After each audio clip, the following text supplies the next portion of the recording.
Halo teman-teman, apa kabarnya nih? Semoga kalian semua dalam keadaan yang sangat baik ya. Kali ini aku mau bahas mengenai pengungkapan ketidakbenaran sesuai PP nomor 50 tahun 2022. Oke, sekarang kalau kita lihat di dalam slide-nya, maka PP ini khususnya untuk pengungkapan ketidakbenaran ini hanya bisa dilakukan ketika pemeriksaan belum dilakukan. Artinya surat pemeriksaannya belum disampaikan. Kemudian kalau kita lihat di dalam prosedur pemeriksaan atau bukti permulaan, itu dimulai ketika suratnya sudah disampaikan oleh DJP. Ketika kita tahu bahwa surat pemeriksaan itu sudah diberikan, maka secara otomatis prosedur pembetulan tidak boleh lagi dilakukan. Yang hanya bisa dilakukan adalah pengungkapan ketidakbenaran. Nah, di dalam pasal 5 PP nomor 50 tahun 2022, ini semua telah diatur ya, khususnya mengenai pembetulan, yaitu sebelum DJP melakukan pemeriksaan pajak atau pemeriksaan bukti permulaan. Nah, di dalam PP ini juga dikatakan ada syarat diterimanya suatu pembetulan. Syaratnya adalah ketika pembetulan tersebut menyebabkan kerugian ataupun menyebabkan lebih bayar, tetapi harus dilaporkan sebelum 2 tahun masa daluarsanya terjadi. Kemudian khususnya terkait dengan pengungkapan ketidakbenaran, di dalam pasal 7 dikatakan bahwa syaratnya adalah harus memberikan pernyataan tertulis. Nanti untuk pernyataan tertulis sendiri akan ada bahasannya ya di slide berikutnya. Tetapi sebenarnya kita bisa melihat bahwa ketika pengungkapan ketidakbenaran ini kita sampaikan, kemudian itu terjadi di dalam pemeriksaan, maka secara otomatis pemeriksaan itu tetap berlanjut ya, bukan berarti dihentikan. Tapi bagaimana dengan penyidikan? Nah, penyidikan itu bisa dihentikan ketika hasil daripada yang pengungkapan ketidakbenarannya sudah sesuai dengan apa yang ditemukan oleh pihak penyidik.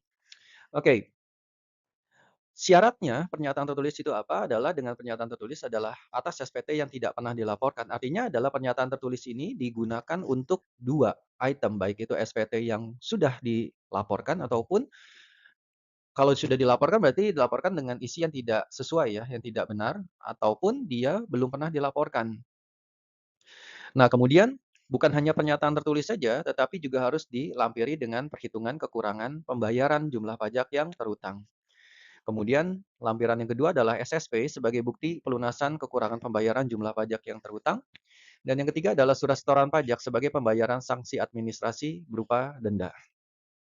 Oke, kemudian lanjut berikutnya, sanksi yang dikenakan khusus untuk pengungkapan ketidakbenaran ini, yaitu berupa bunga sebesar tarif bunga per bulan yang ditetapkan oleh Menteri Keuangan. Sanksi itu sendiri dihitung sejak batas waktu penyampaian SPT tahunan berakhir sampai dengan tanggal pembayaran untuk pengungkapan ketidakbenaran pengisian SPT tahunan. Atau untuk jatuh tempo pembayaran berakhir sampai dengan tanggal pembayaran untuk pengungkapan ketidakbenaran pengisian SPT masa. Dan dikenakan paling lama 24 bulan, serta bagian dari bulan dihitung penuh 1 bulan. Artinya kita lihat batas waktu penyampaian SPT-nya kapan. Nah, ketika itu dianggapnya salah ataupun pengungkapan ketidakbenaran dilakukan di bulan-bulan berikutnya, maka dihitung dari batas waktu SPT ini. Oke, dan maksimalnya 24 bulan. Berikutnya adalah contoh atas sanksi ketidakbenaran. Sebagai contoh, PTMSA telah melakukan pelaporan SPT tahunan PPh Badan tahun pajak 2021 tepat waktu, yaitu 30 April 2022. Pada tahun 2023, PTMSA ini diperiksa.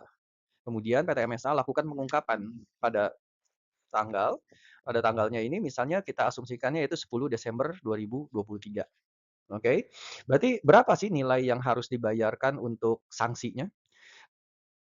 Nah, berarti posisinya kalau kita lihat di sini,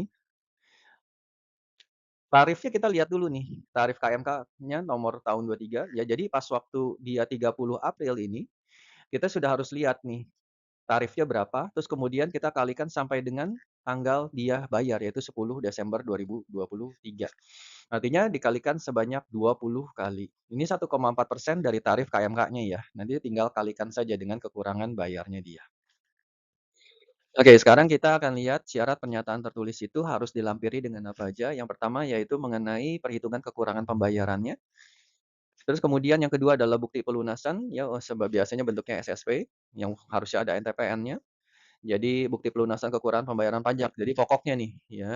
Dan yang kemudian berikutnya adalah SSP juga, yaitu yang ada NTPN-nya, sebagai pembayaran sanksi administrasinya. Jadi ini pokoknya, ini sanksi administrasinya. Dendanya berapa? 100%. Oke. Dalam hal pengungkapan ketidakbenaran yang dilakukan WP sesuai dengan keadaan yang sebenarnya, maka WP tidak dilakukan penyidikan. Namun apabila setelah pengungkapan ternyata ada lagi nih yang nggak sesuai, maka pengungkapannya dianggap tetap aja tidak menyebabkan penghentian penyidikan. Oke, itu. Nah, kalau untuk ini adalah contoh untuk formatnya ya. Jadi formatnya sudah ditentukan, jadi teman-teman harap untuk download formatnya ini, nanti baru disampaikan. Kalau kita lihat di sini ada namanya siapa dan sebagainya, identitasnya, dari wajib pajak siapa. Nah, kemudian ini yang mengungkapkan ketidakbenaran atas SPT-nya, SPT namanya apa nih? Apakah SPT masa ataupun SPT tahunan, oke? Tahun pajaknya nomor berapa dan sebagainya. Nah, juga jangan lupa untuk mengisi nomor BPS-nya beserta dengan tanggalnya.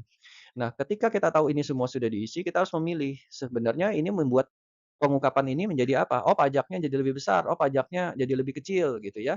Dan ini bisa kita lihat semua, rugi jadi lebih kecil, rugi jadi lebih besar, jumlah hartanya lebih besar, lebih kecil, jumlah modal lebih besar, lebih kecil. Oke, teman-teman, itu dulu semuanya. Semoga video ini berguna buat kita semua. See you, bye-bye.